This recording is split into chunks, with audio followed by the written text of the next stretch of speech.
Grain shed's all tidy. Grain trailers, all three are all washed and serviced by our workie.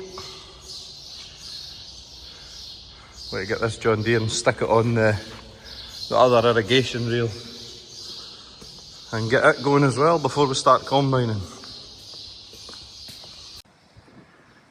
So we've got the John Deere 6810 on the second irrigation pump. We've got the John Deere 6215 on the next irrigation reel, and then the sprayer tractor it's away out pulling out the other irrigator, and then on the other irrigator that we're going to use as lay flat we've got the Valtra T1, is it a 9.4 or a 7.4? I think it's a 9.4. Let me go and check. But you'll see it's kind of worse for wear. We had to put a new tyre on it. One of the tyres nearly blew out, so it's better to put another tyre on it. It is a 174. I was right, it's a 174. Yeah, so now it's all go. Right, let's go and get another tyre put on this reel and then we'll get that out. We just use this one as lay flat as well. It's an older style, I think it's an Irrigation France one. I think that's what it is. Bought off our pals over at Lethem. So yeah, we'll I think my trolley jack, that's a substantial jack for this job. 10k is all we're allowed to drive with this reel. 10k, no more, 10k. Right, let's get a tyre on it. Well, 29 degrees, surely we can get some hay made. I'm back turning it again. Got the centipede on the go. Making a broad job. 29, well there's just dropped to 28 degrees. That's incredible. So we're in the middle of trying to pull our irrigation pipe lay flat through a hole under the road here. And we've got ratchet straps going through the pipe. And we're just waiting on the pipe exposing itself from the end.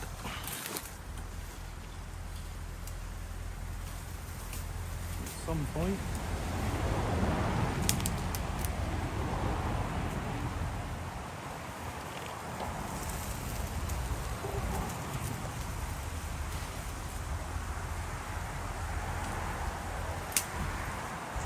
What you have to do to try and get water on your potatoes, I tell you, people do not realise the work involved.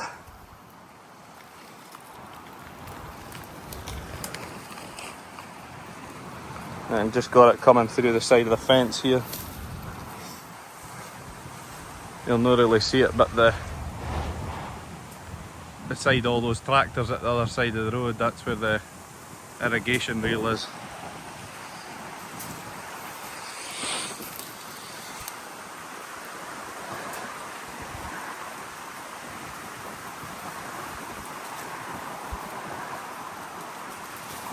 Here's the end of it coming now.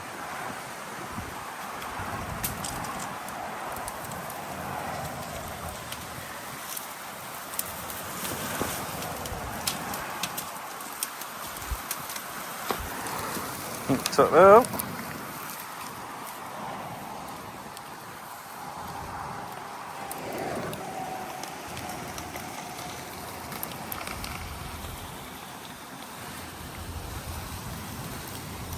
Just waving them on, I'll get it into the open a wee bit.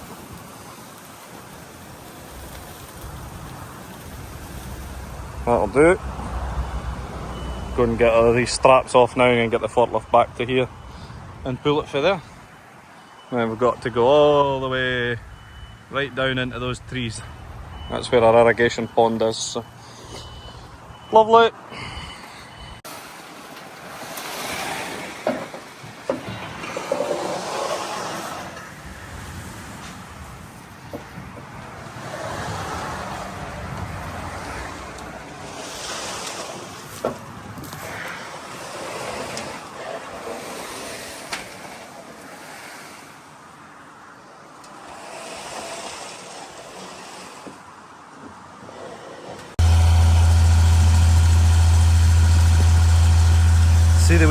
wee whirlpool.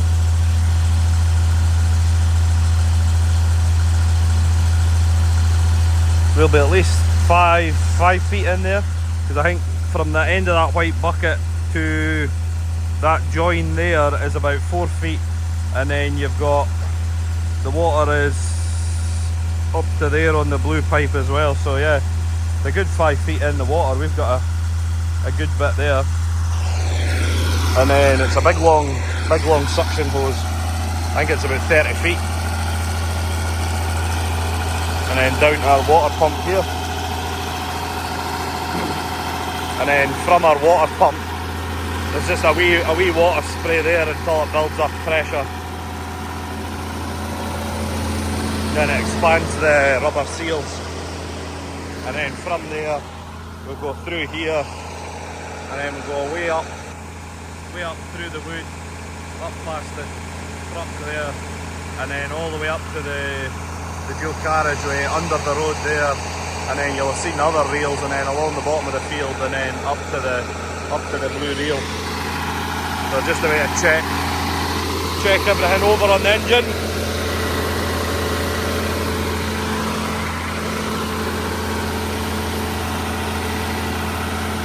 Always check that you've got cooling going on.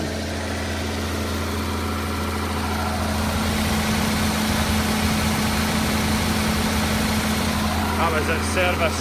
Brother and uncle had to do that last night. Needed the fuel filter. So I did that.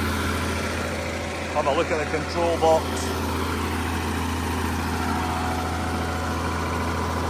So we're running about 11 bar down at the pump just to try and get, I think it's about 5 bar of pressure up at the reel. So to give you a quick talk through, I might have to do an over voice if you can't hear me, but so here we've got the start override timer, so you need to put that on enough time before you start the engine, or if you don't get pressure by the time that's tripped out, it'll cut off. This is your hours delay timer, your hours run timer, so you need to put it on. I've got it sitting on 16 hours, so you always want this sitting longer than how many hours it's going to take for the pool of the irrigator. You've got your oil pressure up here and your water temperature, and then you've got the trips all along the top. So if it trips from oil pressure, this one will trip out. That one's low pressure, that one's high pressure, engine water temperature, and then if it's time expired or the emergency stop gets pushed in, it's that one. That's just an emergency stop, so if there's a problem, whack that, it'll shut the pump down. And then your ignition key. And then you've got your high and your low pressure. So the low pressure needle, it goes down to a wire. That's what trips it up here. If that needle in the middle hits that brass feeler there due to a burst pipe, it'll cut off on low pressure. If for some reason something gets stuck in a pipe, like a ball or a brick or a stone, it'll go to high pressure and then cut off, and that's when this one will trip out. Then we've also got a backup gauge as well. That only goes up to 10 bar. We're just having to run at about 11 bar because we're so far away. That we've got a backup gauge just in case one fails, you can cross-reference it between. And then through here you've got your primer that you have to hand suck to bleed the pipe. And then you've got your turning valve which lets the water out. And then you've got the fuel bowser to fill up the fuel tank. Toolbox on there for tools, battery. So yeah, I think we'll leave it at that. We'll go and check the reel now, or if Willie's checking it, I'll go and give my phone and see if everything's alright. So we've got the irrigator working here. New Holland sitting ready to pull it out the next go. And up there we're spouting the water on. Keep the tatties growing. Keep the public fed as well.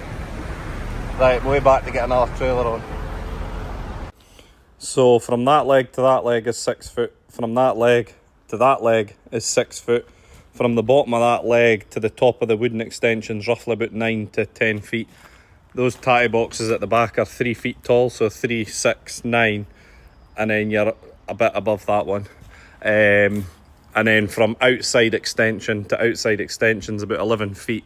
And then from the front of the extension to the back extension is about 7 feet. That's the start of the grain going in the sheds. First load in, Doug's absolutely wabbit. This Doug follows me about. That shed we've not yet managed to get complete. The sheeters and that, they're away all on holiday. I was on holiday the last week. We've got no concrete flare in it. And we're running behind schedule with it, but hey ho, it's just the way life goes. Sometimes you've just to keep tracking on. And then we've got the wet pit. The grids off the wet pit. If no one's ever seen in that, I'll actually let you see in that. So this is basically the big grid that goes over the back of the bay here. And then it goes into our trench auger. So basically that's just a service hatch that lifts over the top of that, just so you can get down to grease the end bearing of the auger and any maintenance that needs done. And then we've got the Mechmar auger. It goes right through and into the Mechmar dryer at the other side. And that goes in there. But yeah. And then obviously the grid then lifts back across and it just sits on that edge there that's angle iron round outside of it. And then the cart across wet grain from there to here. The reason we're not putting the wet grain in here to start with is there's a couple of green peas and stuff in the barley, so we just let it rest for a couple of days and then we'll get it dried. But we've not had a chance to get this grate lifted back on, so we'll get that done eventually. And then yeah, we'll get the grain dumped in here. But we've got a couple of fields of winter barley, so it'll not make any difference dumping the first field there and then the second field here or whatever, and then let it rest and get it dried. Lovely.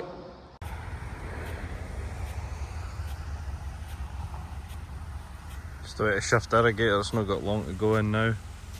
Maybe 3-4 metres. Tractor's up the bed, ready to go for the next pull. It's about 11:30 now, so we'll get that done.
Yeah. Oh, how you would feel that coming.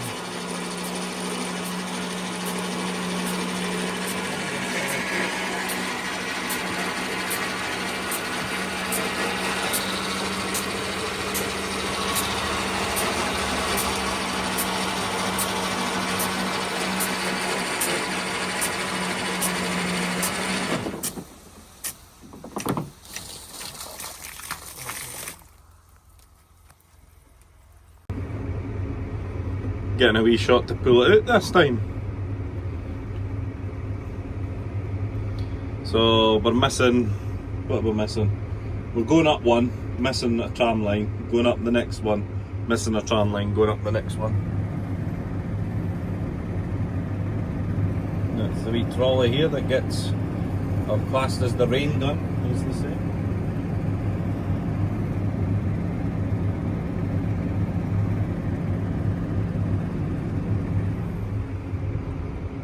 good lights on the spraying tractor actually. Right, we'll get this pulled out and put back on and then way back to bed. Lovely jubbly.